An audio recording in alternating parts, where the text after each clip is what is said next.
Hi, ఈరోజు recipe వచ్చేసి aloo methi curry.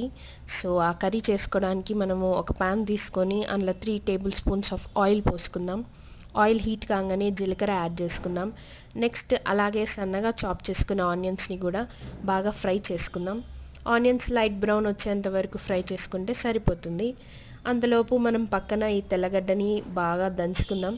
Cut చేసుకొని వేసుకోవడం కన్నా ఇలా దంచుకొని వేసుకుంటే బాగుంటుంది. తెల్లగడ్డ ఇష్టపడే వాళ్ళు ఇంకొంచెం ఎక్కువ కూడా యాడ్ చేసుకోవచ్చు. ఇప్పుడు ఆ తెల్లగడ్డ కూడా ఈక్వల్గా ఫ్రై అయ్యేంత వరకు మనం ఆయిల్లో బాగా ఫ్రై చేద్దాం కలుపుకుంటూ. అది ఫ్రై అయ్యేలోపు ఇక్కడ నేను ఆలూని కూడా కట్ చేసుకొని రెడీగా పెట్టుకున్నాను వాటర్లో. ఈ ఆలూ పీసెస్ని కూడా యాడ్ చేద్దాం. మీకు ఇష్టం ఉన్న షేప్లో కట్ చేసుకోవచ్చు. ఆలూని చిన్నగా పెద్దగా మీ ఇష్టం, అది ఆలు కట్ చేసుకోవడం. ఆలు వేసిన తర్వాత ఒకసారి బాగా కలిపేస్తాం. తర్వాత నేను పచ్చిమిర్చి యాడ్ చేశాను.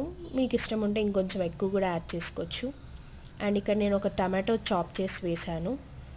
టమాటో చాప్ చేసిన తర్వాత అది కొద్దిగా మెత్తబడిన తర్వాత సాల్ట్, పసుపు అండ్ కారం ఇష్టం ఉంటే కొంచెం ఎక్కువగా కూడా వేసుకోవచ్చు.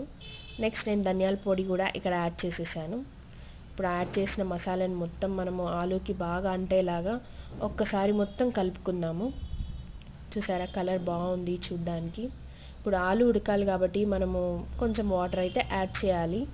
అట్లా అని చెప్పి ఎక్కువ వాటర్ కాకుండా కొంచెం ఆలుకి సరిపోయేంత, ఆలు ఉడికే అంత కొంచెం వాటర్ పోసుకుంటే మనకు సరిపోతుంది. వాటర్ పోసాక ఆలు అనేది ఉడకడం స్టార్ట్ అయింది. ఇది లిడ్ పెట్టేసుకొని ఒక 10 minutes వరకు వదిలేస్తే ఆలు మంచిగా కుక్ అయిపోతుంది మనకి. ఈ వీడియోకి అయితే నేను ఓటింగ్ పోల్ పెడదాం అనుకుంటున్నాను. ఎందుకంటే ఈ బిజీ లైఫ్లో చాలామంది బర్గర్స్, పిజ్జా వీటి మీద పడి తింటున్నారు.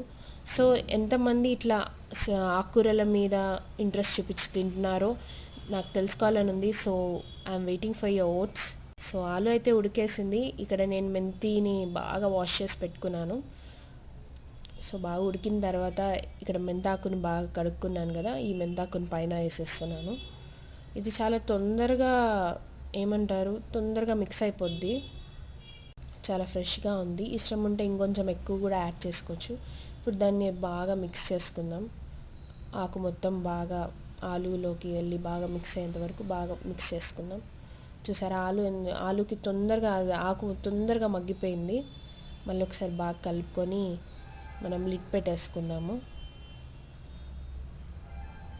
ఇంకొంచెం వాటర్ ఉంది కాబట్టి లిడ్ పెట్టుకొని నేను ఒక 10 minutes పెట్టి ఓపెన్ చేయగానే కర్రీ రెడీ అయిపోయింది. ఇంకా ఆలస్యం ఏముంది, అన్నంలో తినేసాను. సూపర్గా